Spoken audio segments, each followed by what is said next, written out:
devastating. It's devastating for the whole family. Pieces of crime scene tape still linger in front of this home. They were loving, both of them, loving moms, good souls. As family members slowly trickle inside, grappling with the heart-wrenching reality of what happened behind these brick walls.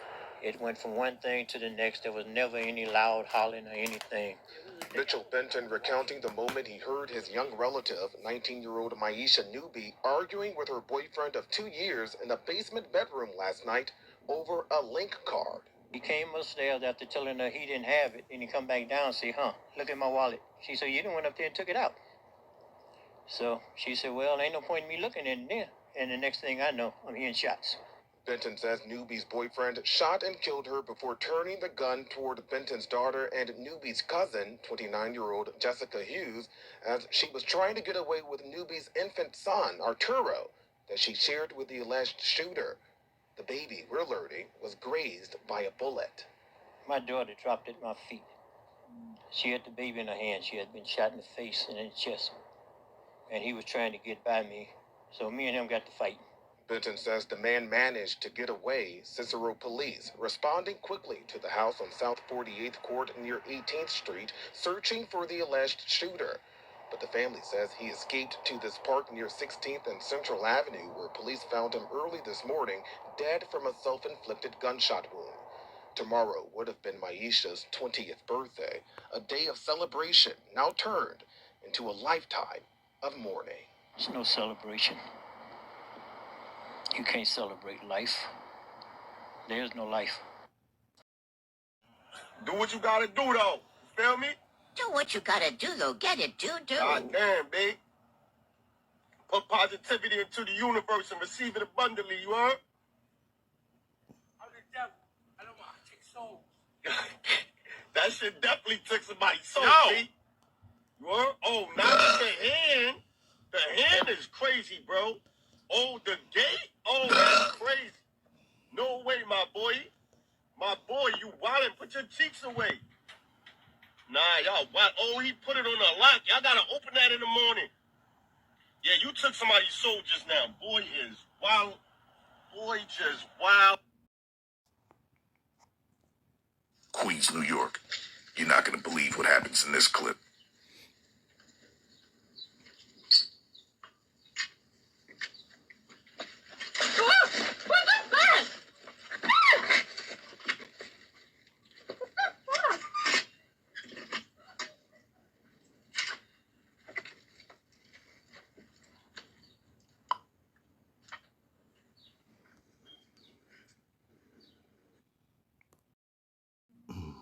I want to give all praises, honor, and glory to Yahweh Bahashem Yahweh Shai, Bahashem Rakak Wadash. Double honors to the apostles and elders of Great Millstone who rule well. Peace and salutations to the elect, and much respect to the brothers pushing his word in the four winds of the earth. Shalom to you few sincere sisters out there as well. It's another, the love of many shall wax cold. And I came across this article. And it says, man grabs woman by the neck and pummels her body on the subway train near Wall Street. It says, a man grabbed the woman by the neck and repeatedly punched her aboard a subway train near Wall Street in Lower Manhattan. It said the 40-year-old victim was riding the train in the area of Wall Street Station at 2:25 p.m. when her attacker got into an argument with her. It says it's unclear about what. It says during the dispute, the man grabbed her by the neck and struck her multiple times in the body with a closed fist. I'm not laughing at the fact that, you know, he did that, but these people are bugging out, man. It's the dude right here that did it. And it just shows you the mind state that a lot of these people are in, man. That, you know, you got to have some serious demons on you to just give a random chick some body blows, man, you know, as a man. But it's all judgment from the Heavenly Father at the end of the day. And it says the suspect and the victim were in some sort of dispute at the time of the assault. It says the victim suffered scratches to her hands and neck in the assault. It says she declined further medical attention for the injuries. right? And it says the suspect is believed to be in his 30s, and he got away. So, yeah, man, these people out here are bugging the hell out, man. I don't know what happened, you know. I really don't know what happened, but I mean, damn, to get to the point where, you know, in a blink of an eye, you grab a woman, you know, grab her up, you know, by the neck and start giving her body blows is crazy. And this right here is showing you that you know, when all hell starts to break loose, man, you know, men like this is going to be out there in the world, man. You know, you got to truly have a disdain for women to grab one, you know, a random woman by the neck and, you know, go to town on her torso, man. You know, so these men right here, the type that's going to be the ones that's going to be out here in the streets, wreaking havoc and, you know, putting people to death. And ultimately, of course, they'll be put to death themselves. But these are the type of 2/3 bugged out, demon-infested 2/3 men that's out here in these streets, man. Come to you this midday with developing news out of Perry, Iowa. I'm Mary Nelson. We do have a crew right now outside Perry High School, but at this hour, here's what we know from local and state law enforcement. A little after 7:30 this morning, shots were fired inside the school. This was the first day back after winter break. Police say there's no longer a safety threat. Lingering questions include how many students or staff were shot and how serious their conditions are. Investigators have not released the name of the shooter or their relationship to the school, but say they have identified that person, adding one factor that did help was the fact that school was not yet in session for the day, so there weren't as many people inside as would have been a short while later. Early eyewitness accounts are harrowing and heartbreaking about teachers reacting to safe students and students running for their lives and parents rushing to the scene. We do expect another update from Perry this afternoon, and we'll share anything new with you as soon as possible. My office will continue to follow the evidence wherever it leads to allow us to hold these men accountable for their outrageous behavior.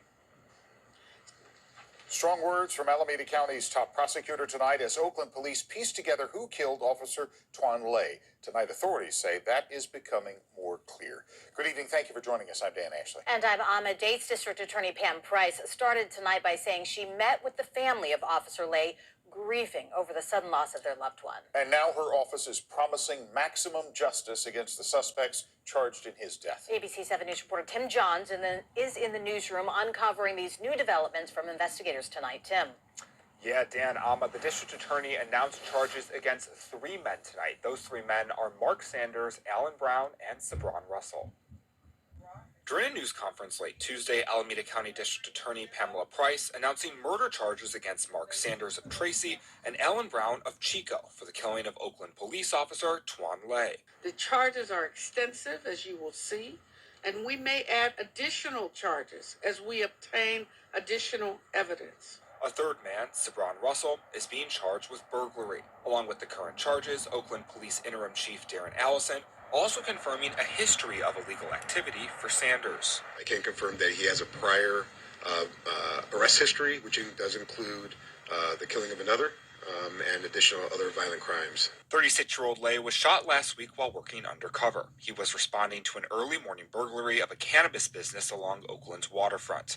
Price saying she met with Le's family earlier Tuesday to explain how she plans to hold those responsible for his death to account. I assured them that my office will do everything within the confines of our legal power Take that damn wig to make off sure your that head. the man we believe shot and killed Officer Le will serve the rest of his life in prison. Both Price and Allison, as well as Oakland Mayor Shane Tao, stressed that they have been working tirelessly in collaboration with one another since Friday's shooting. And I know that every Oaklander, that we are all grieving in our different ways. Saying that these charges are only the first step in a long process. We're back now with this. A man being sentenced for battery in a Las Vegas courtroom, violently attacking the judge. You see it right there, literally launching himself over the bench at the judge. It took 3 men to subdue him. The judge was injured and her condition is being monitored this afternoon. ABC's Aaron Katursky has the story. A judge attacked in a Nevada courtroom.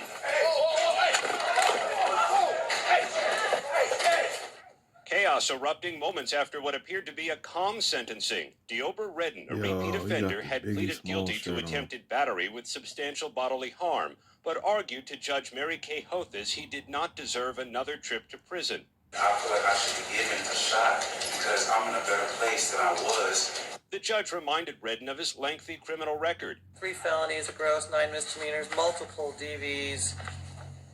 Got a lot going on, sir. Still, he asked for leniency. I feel that, I shouldn't be, sent to prison for a second time. But the judge denied his request for probation. I appreciate that, but I think it's time that he gets a taste of something else because I just can't with that history. In accordance with the laws of the state of Nevada, this court Moments later, Redden leapt over the defense table and the bench, landed on top of the judge, and sparked a brawl with court officers and attorneys. Courthouse officials telling ABC News Judge Hothus experienced some injuries and her condition is being monitored. The marshal sustained injuries and has been transported to the hospital. This video, sadly, is a great example of how vulnerable judges are. If they would have had any information that he was going to do something this outrageous and violent, they either would have restrained him or even done this remotely. Back in October, Maryland Judge Andrew Wilkinson was found with gunshot wounds in his driveway following a targeted attack. Wilkinson was rushed to the hospital, but later died of his injuries. According to authorities, a document appearing to be Wilkinson's final court order revealed the 52-year-old judge had issued a decision in a divorce believed to involve the alleged shooter. Judges, in my view, many of them feel vulnerable, and rightly so. I think this case will bring to light the whole idea of how vulnerable judges are in their own courtroom. Also following a big story out of Memphis as a man is arrested after an attack on a teenage boy at a food truck. Our Shay Simon talked with the teen's dad who jumped in to intervene. And Shay, it kind of sounds like dad saved the day. Yeah, Greg, the boy is only 13 years old. I got a chance to talk with him and his family. They say they are still very shaken up today, but they do feel a little bit safer knowing that the person who did this is behind bars here at 201. Most people in this parking lot on Summer Ave, they come to this bright red food truck looking for good food. Last week, 13-year-old Abner Trejo says one man came looking for trouble. He just said, open the door, and I ignored him. So I kept unlocking the door. And that's when I turn around, he punches me maybe 2-3 times in the chest area. As you can see from this mugshot, 46-year-old Jason Frazier did not get away easy. Trejo's dad saw what was happening and jumped in to defend his son along with another man, leaving Frazier busted, bruised, and behind bars. At first, I was a little scared because a grown male, 6 foot tall, 200 pounds, and me, little, you know what I mean? Trejo says he is still recovering physically from the fights after continuous chest pain and a leg injury, and mentally, what happened just a little bit traumatized us. So now that we're more alert and we're just trying to keep our business up and running. Frazier is now recovering at 201, facing 10 charges, including assault and child abuse. We've been here maybe 4 or 5 months, and nothing like this has happened. Well, he got a Zorro mask on. Yeah, that family tells me they are still working on just new measures in order to stay safe in that area. But as we know tonight, Frazier is here at 201, and he has a bond now for $9,000. Live in Memphis tonight, Shay Simon, WREG News, Channel 3. Unexpected duo indicted. Authorities claim one of the lead nurses at a jail gave an inmate a weapon. Fox 8 Jody Goldberg is on Long Island with the details on how they were caught.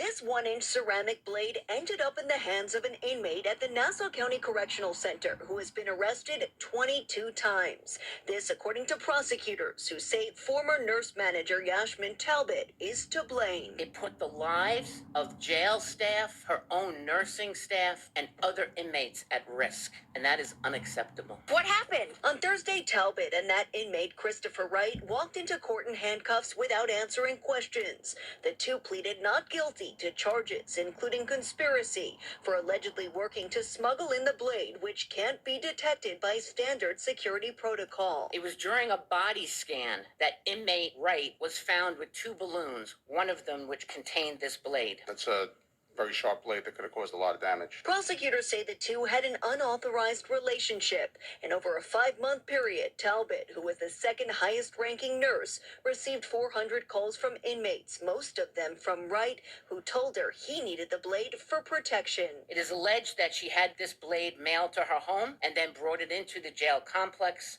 and handed it to Wright when he complained of chest pains. Officials say Talbot provided information to Wright on other inmates' whereabouts and paid for commissary with a fake name. He refused to cooperate with us, and that's when the investigation into his phone calls began, which led us to her. Talbot, who resigned in September, is now being held without bail for violating an unrelated agreement after a 2022 guilty plea to DWI with a child in the car. Mrs. Talbot vehemently denies the allegations against her in this indictment. The investigation into the nature of Talbot's phone calls with other inmates is still ongoing. Now both defendants face a max of 7 years in prison if convicted. They're due back in court next week. Concerns tonight for migrants after a man was stabbed to death at the migrant shelter on Randall's Island, and 2 other migrants were arrested in a separate incident. Fox 5's Stephanie Bertini has more. A police presence outside the migrant shelter on Randall's Island isn't helping some feel safer after a fatal stabbing. When I returned, the first thing I heard, the comments they were saying was a murder, says this asylum seeker from Venezuela who has been staying here for about a month. ¿Tú tienes miedo? Todos los días. I asked if she's afraid. She responded every day because here it's not safe. The NYPD responded to a 911 call just after 7:30 Saturday evening. Police say a man in his 20s was stabbed in the chest. He was taken to a hospital where he died. A male suspect is in police custody. Investigators say it started with a dispute inside the cafeteria at the shelter. According to officials, over 68,300 asylum seekers are in New York City shelters. The numbers evidence of New York City's ongoing migrant crisis. Shelters have been operating at capacity. So much so, city-imposed limits remain on shelter stays. 30 days for singles and 60 days for families. The former St. Bridget's School on the Lower East Side now functions as a shelter reentry facility. This is where migrants go to be assigned to a new shelter once their stay is up. Police were called after an altercation this weekend. It all started, according to witnesses, with someone cutting the line. They don't respect the line. They don't want to wait in the line, so that's why the problem, he said. The NYPD says it led to 2 officers sustaining minor injuries and 2 migrants getting arrested. They are now facing a string of charges, including resisting arrest. This afternoon for 3 people who ran away from the site of a deadly 2-car collision. Police say the driver of the other car, 26-year-old Jorge Sanchez, has been arrested. CBS News' Christine Fan has the story, including surveillance video from Bushwick, Brooklyn. Investigators pored over this grisly scene in Bushwick that claimed the life of a man and critically injured 2 others. Police say the drivers of both mangled cars will face repercussions, one for driving with a suspended license, the other for fleeing the scene. Surveillance video from Monday morning shows a Toyota slowly rolling past a stop sign on Stockholm Street. The car makes it halfway through the intersection when a Kia traveling on Irving Avenue T-bones it. We froze the video right before the collision sent both cars spinning, hitting a Suburban hard enough to send it onto a curb. It sounded to me like something big and heavy falling. The car come really fast, so let's say another one come here hit and started spinning and up. Police and fire rushed to the intersection just after 12:45 a.m. and took 4 people injured inside the Toyota to Elmhurst Hospital. The Kia was empty. Police say all 3 occupants, including the driver, ran away. Detectives still searching for them.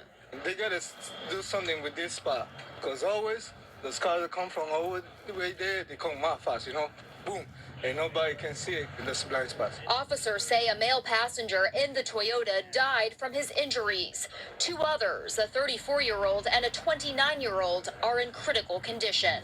Police say the 26-year-old driver of the Toyota is in stable condition and will be charged with aggravated unlicensed operation of a motor vehicle. In Bushwick, Brooklyn, Christina Fan, CBS 2 News.